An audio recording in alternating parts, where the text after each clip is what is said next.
Beneath our cities, beneath our rivers, beneath every road, every empire, every civilization, lies a story written not in words, but in stone.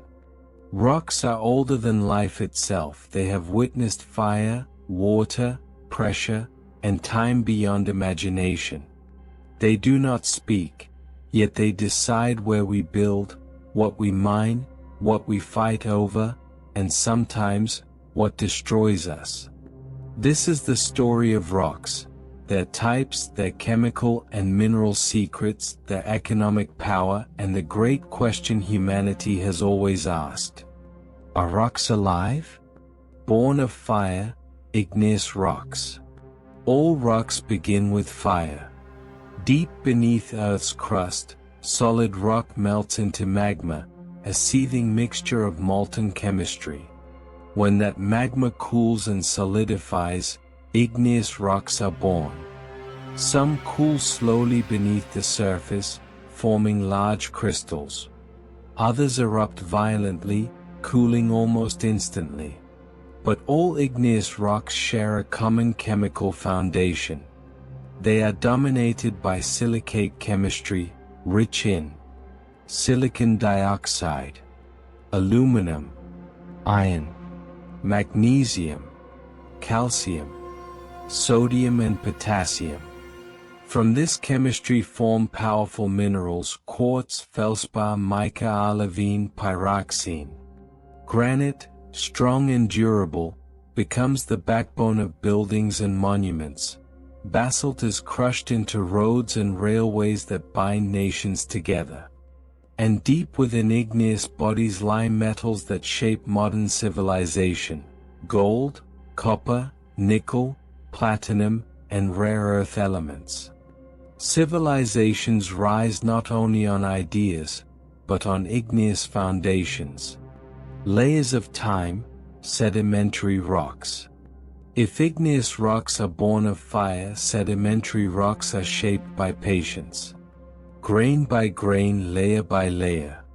Sediments carried by rivers, wind, and oceans settle, compact, and cement together over millions of years. Their chemistry depends on what is deposited. Sandstones are rich in silicon dioxide. Limestone forms from calcium carbonate, built from shells and marine life. Coal forms from carbon-rich plant material, buried and compressed. Their key minerals include quartz, calcite, dolomite, clay minerals, halite. Sedimentary rocks are the most economically important rocks on Earth. They host crude oil, natural gas, coal. Over 70% of the world's energy resources are trapped within sedimentary basins. They store groundwater in aquifers. They provide limestone for cement and steel. They supply phosphates for fertilizers that feed billions. Control sedimentary rocks, and you control energy, water, and food. Transformed by pressure, metamorphic rocks. Not all rocks remain what they once were. Buried deep within the earth, rocks are exposed to immense heat and pressure. They do not melt, they transform. Atoms rearrange, crystals recrystallize. This process creates metamorphic rocks. Their chemistry is inherited from earlier rocks, but refined by pressure and temperature.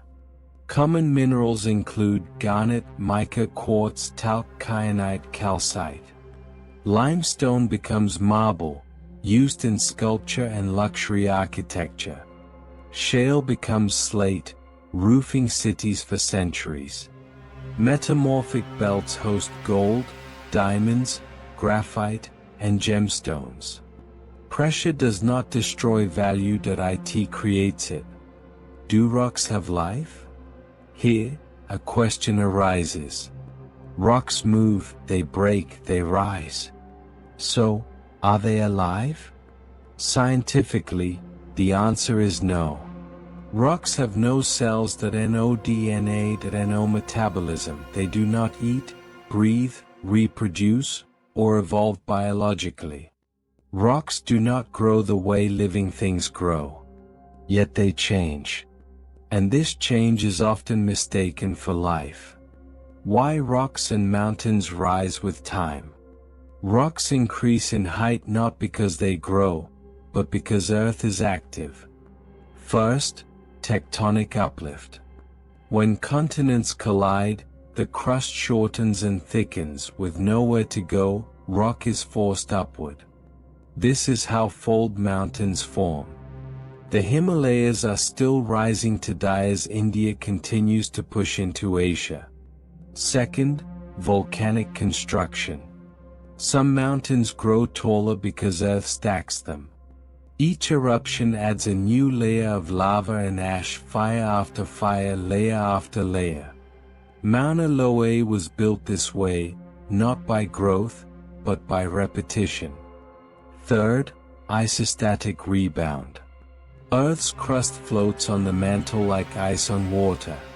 When massive weight, such as glacier, is removed, the land rises.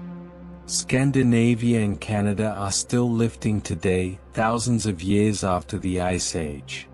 Fourth, magma intrusions. Sometimes magma never erupts, that it cools underground, pushing the crust upward silently. Finally, crystal growth. Minerals inside rocks can grow at the atomic scale, but over millions of years. This changes rocks that it does not make them alive. Why rocks feel alive? Rocks move during earthquakes, they flow deep in the mantle, they fracture and seal again with minerals. They recycle endlessly through the rock cycle. This motion creates the illusion of life. But the truth is deeper. Rocks are not alive. Earth is. Every rock tells three stories. A chemical story, written in silicon, calcium, iron, and carbon. A mineral story, quartz, feldspar, calcite, garnet, and gold. And an economic story, of energy, infrastructure, beauty, and power. Igneous rocks give us metals and strength. Sedimentary rocks give us fuel, water, and food security. Metamorphic rocks give us durability and wealth refined by pressure. Mountains rise not because rocks grow, but because the planet never rests. Rocks are not living beings. They are the memory of a living planet. To understand rocks is to understand civilization, economy, and survival itself. This is the geologic lens. True stories beneath the surface. If you found this documentary educational and fascinating, subscribe to the Geologic Lens, like the video, and share it with those who want to see the world through rocks.